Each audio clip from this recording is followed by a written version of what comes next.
Olá, seja bem-vindo! Hoje é quinta-feira, dia 26 de maio de 2022. Você acompanha agora as notícias da região e do mundo. Confira na edição de hoje. Construção de nova rótula altera o trânsito no centro do Rio Grande. Pediatra orienta sobre casos de bronquiolite em crianças. Prefeitura de São José do Norte abre inscrições para diversas oficinas no Casarão do Saber e da Inovação. Diante de aumento de internações por Covid-19, o Estado emitiu novos avisos para todas as regiões. No primeiro trimestre desse ano, as empresas do setor registraram um aumento de 66% nos lucros das viagens. Vamos ver ainda sobre a vacinação para combater a varíola dos macacos. Essas notícias você acompanha agora no Informe Região.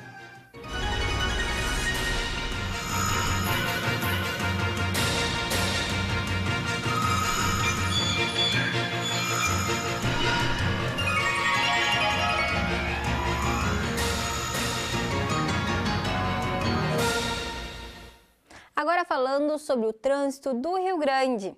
A construção da nova rótula da Avenida Rengants com a Val Porto e 24 de maio iniciou hoje.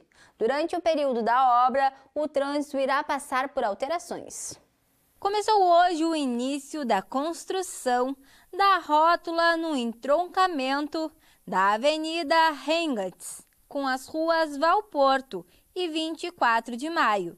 No centro da cidade. As obras devem durar cerca de 20 dias. Neste período, o trânsito será desviado com a orientação dos agentes de trânsito. O fluxo para as ruas 24 de maio e Val Porto, para quem vem da Avenida Rengants, pela pista da direita, ainda estará liberado no início da obra. Os veículos que vêm pela pista da esquerda na avenida serão desviados pela rua Major Carlos Pinto. Quem segue pela Val Porto em direção ao bairro Cidade Nova deve optar pela rua Senador Correia para chegar até a Buarque de Macedo. E agora falando de São José do Norte. O Executivo Municipal abriu inscrições para oficinas ofertadas pelo Casarão do Saber e da Inovação. A prefeita do município, Fabiane Roig, explicou sobre o projeto e falou sobre como participar. A prefeita de São José do Norte, Fabiane Roig, trouxe algumas informações do novo projeto do Casarão do Saber e da Inovação. Serão ofertadas mais de 10 opções de oficinas, em diferentes áreas do conhecimento. O projeto Casarão do Saber e da Inovação está sendo desenvolvido pela Secretaria Municipal de Educação e Cultura, né, e ele tem como objetivo proporcionar qualificação, né, e também inclusão digital.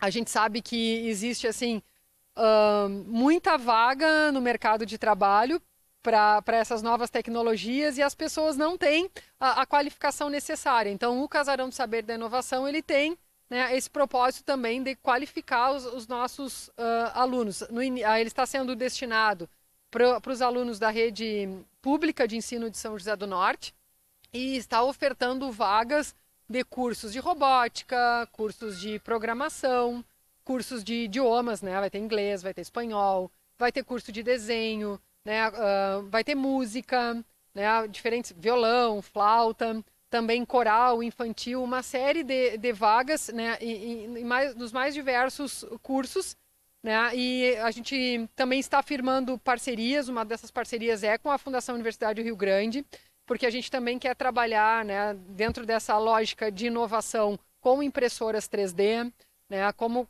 operar, né, esse tipo de equipamento. Depois, né, até mesmo evoluir para construir, né, estes equipamentos. Então, é um espaço voltado, né, para a educação e também para a inclusão digital dos nossos alunos, né, como uma tendência, né, de manter os nossos jovens capacitados para as mudanças, né, no mercado de trabalho e, com isso, né, garantir-lhes oportunidades de futuro. As inscrições estão acontecendo desde ontem e hoje será das 14 às 20 horas. As inscrições devem ser realizadas presencialmente no casarão, situado à Rua Júlio de Castilhos, número 33. Seguindo a matéria que vimos ontem sobre o vírus sincial respiratório, a pediatra do Hospital HU-FURG, Marilice Magroski, também conversou com a gente sobre a bronquiolite infantil e esclareceu algumas dúvidas sobre a doença e de que formas prevenir. Nas estações mais frias, no outono e no inverno, é mais comum observar o aumento de crianças internadas com bronquiolite e pneumonia, já que nessas épocas é mais propício para a proliferação do vírus sincial respiratório, que é o causador da bronquiolite. Por isso, a pediatra Marilice Magroski explicou em que situação os pais devem procurar ajuda para evitar o agravamento do quadro clínico.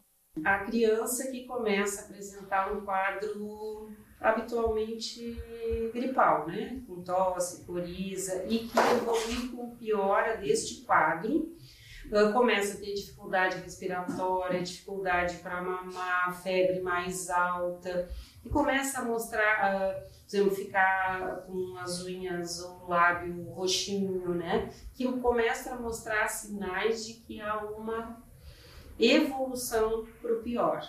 Então, essas crianças obrigatoriamente devem procurar o sistema de saúde. Então, todo bebê abaixo de 6 meses, principalmente, que é um grupo de muito maior risco, né?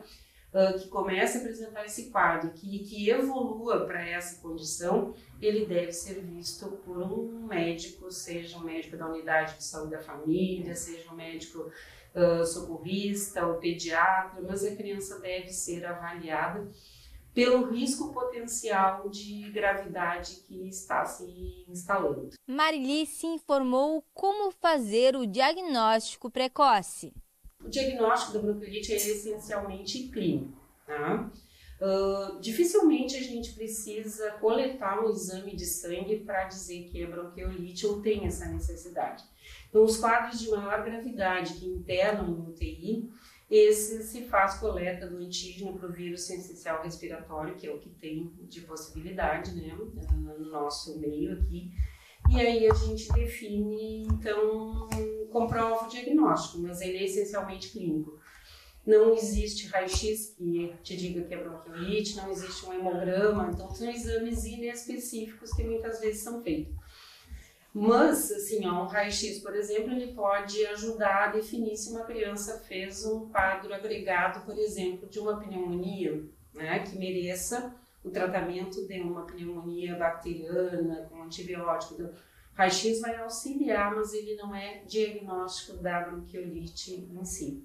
Tá? Então, não existe uma forma laboratorial, assim, corriqueira para a gente fazer esse diagnóstico. A pediatra também destacou como funciona o tratamento da bronquiolite. O que se procura fazer? Hidratar bem esse bebê, oferta de líquidos ou de alimentos de uma forma mais frequente, com menor quantidade, porque a criança às vezes está cansada, né? Então, testar essa tolerância da criança, até para, como atinge crianças de baixa idade, eles tomam fórmula ou mamam o peito, né? Fórmula ou outro tipo de leite. Então, a gente procura só ser mais comedido, de forma a não sobrecarregar a criança naquele momento da alimentação. Mas é hidratar, higiene nasal, antitérmico se necessário, né? Eventualmente a nebulização, mas não esperando que isso seja a salvação ou que isso vai fazer o quadro do chiado desaparecer.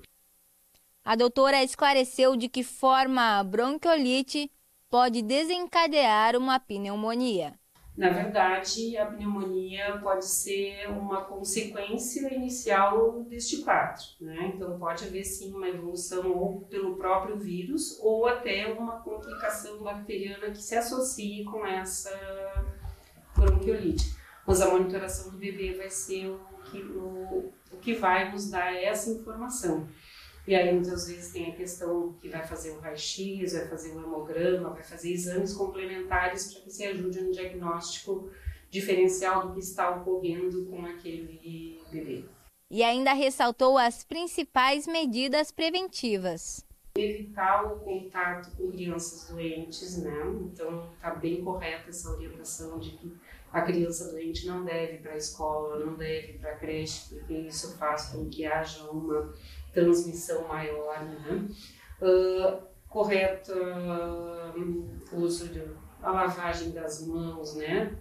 Então, lavar a mão, o preparo de alimentos, ao tocar secreções da criança, uso do álcool para higienização também, né, das mãos, evitar ambientes muito frios, a criança deve estar adequadamente agasalhada. O transporte coletivo também é uma outra questão que, em momentos de pico, né, que também pode propiciar.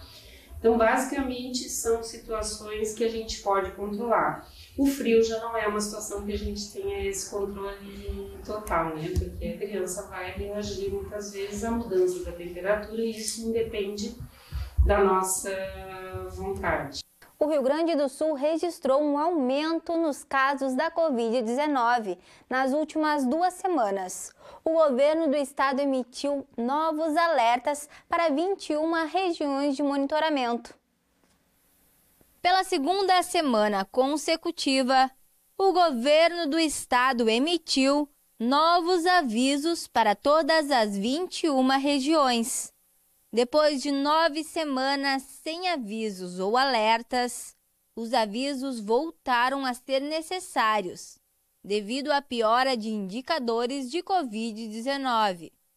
De acordo com o monitoramento feito pelas equipes do GT Saúde, o aumento da contaminação já reflete no número de internados em leitos clínicos. Entre suspeitos e confirmados, houve um aumento de 320 pacientes nas últimas 2 semanas, o equivalente a 83%. O número de internados em UTI também subiu nesta semana. São 50 pacientes a mais entre suspeitos e confirmados. Esse rápido aumento de casos, conforme observado em períodos anteriores, costuma trazer reflexos em internações e óbitos. A preocupação é que nesse período de frio ocorrem muitas outras doenças respiratórias, comuns durante os meses de outono e inverno no Rio Grande do Sul. E com grande aumento de casos de dengue, é possível que ocorra alta na procura por leitos de hospitais. Em decorrência da piora dos indicadores, a reunião do gabinete de crise, que havia passado a ser quinzenal, voltará a ser semanal a partir da próxima semana. Uma farmacêutica dinamarquesa planeja fornecer vacinas contra a varíola dos macacos para o mundo todo. Até o momento, o Reino Unido, França, Alemanha e os Estados Unidos já fecharam acordos para as compras das doses.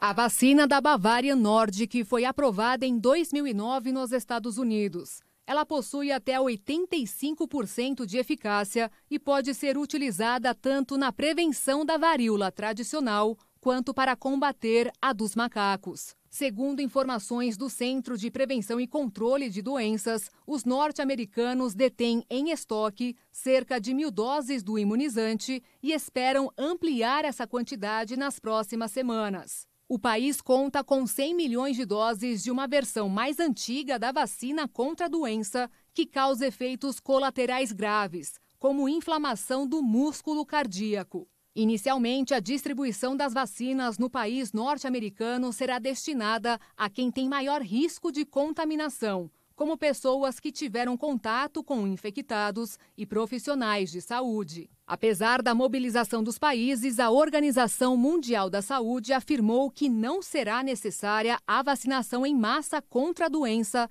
em razão da transmissão ser considerada baixa entre humanos. Desde o início do mês, cerca de 20 países relataram pela primeira vez a transmissão local da varíola dos macacos. Além da Dinamarca e da Alemanha, outras nações buscam garantir doses do imunizante para controlar a disseminação do vírus, que era raro em regiões fora da África Central e Ocidental.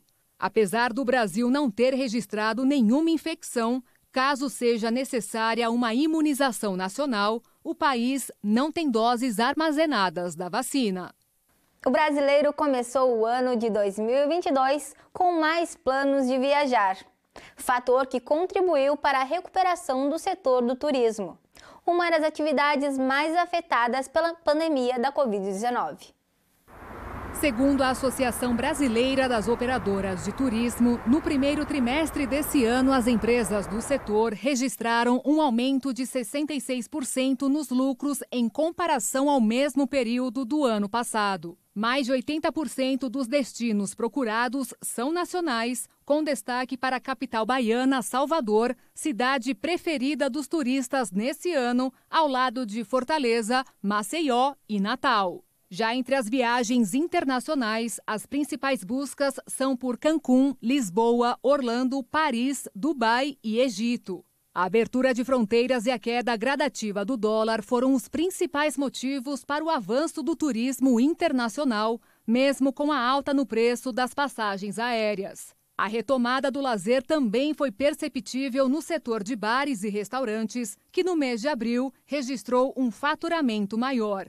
35% dos estabelecimentos trabalharam com lucro no mês e apenas 28% ficaram no prejuízo. Apesar do aumento no movimento, muitos donos de restaurantes não conseguiram repassar integralmente o aumento dos custos para o consumidor e optaram por diminuir a margem de lucro.